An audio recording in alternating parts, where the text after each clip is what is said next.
Stone Fox, Chapter 3, Searchlight. It's easy to tell when it's winter in Wyoming. There is snow on everything. The trees, the houses, the roads, the fields, and even the people, if they stay outside long enough. It's not a dirty snow. It's a clean, soft snow that rests like a blanket over the entire state. The air is clear and crisp, and rivers are all frozen.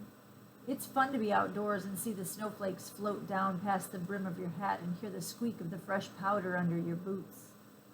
Winter in Wyoming can be the most beautiful time of the year, if you're ready for it. Little Willie was ready. He had chopped enough wood. They would not be cold. He had stocked enough food. They would not go hungry.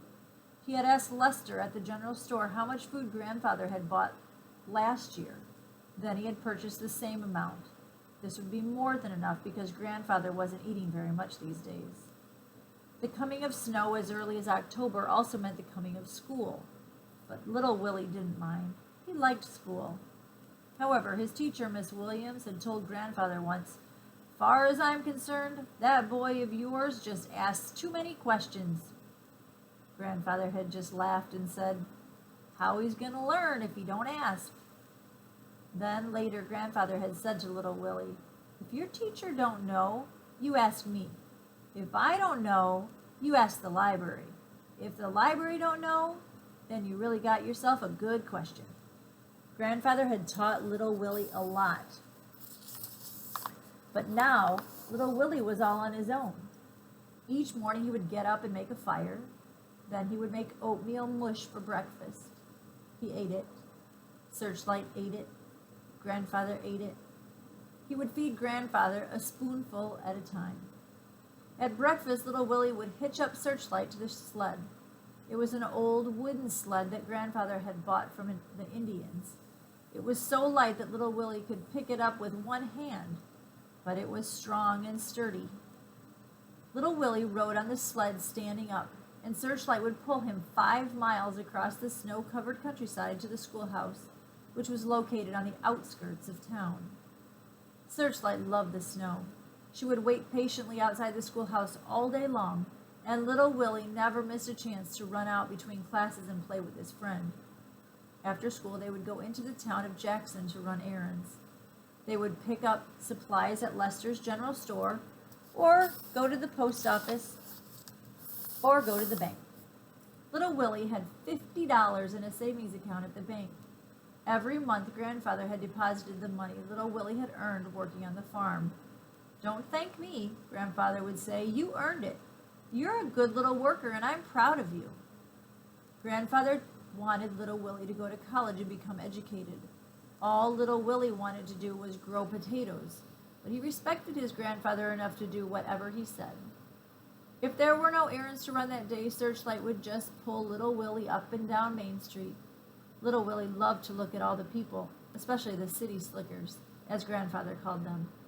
"Why, they don't know a potato from a peanut," Grandfather said, "and their hands were as pink and soft as a baby's." You couldn't miss the city slickers. They were the ones who looked as if they were going to a wedding. At a little before 6 each day, little Willie would position his sled in front of the old church on Main Street. Today, again, he waited, eyes glued on the big church clock that loomed high overhead. Searchlight waited too, ears perked up, eyes alert, legs slightly bent, ready to spring forward. Bong! At the first stroke of 6, Searchlight lunged forward with such force that little Willie was almost thrown from the sled. Straight down Main Street they went, the sled's runners barely touching the snow. They were one big blur as they turned right onto North Road, and they were almost out of town before the church clock became silent again. "Go, Searchlight, go!" little Willie's voice sang out across the snowy twilight. And did Searchlight go? She had run this race 100 times before, and she knew the whereabouts of every fallen tree and hidden gully. This enabled her to travel at tremendous speed, even though it was getting dark and more dangerous. Little Willie sucked in the cool night air and felt the sting of the wind against his face. It was a race, all right, a race against time, a race against themselves, a race they always won. The small building up ahead was Grandfather's farmhouse. When Searchlight saw it, she seemed to gather up every ounce of her remaining strength. She forged ahead with such speed that the sled seemed to lift up off the ground and fly. They were so exhausted when they arrived at the house that neither of them noticed the horse tied up outside. Little Willie unhitched Searchlight, and then both of them tumbled over onto their backs in the snow and stared up at the moon. Searchlight had her head and one paw on Little Willie's chest and was licking the underside of his chin. Little Willie had a hold of Searchlight's ear, and he was grinning.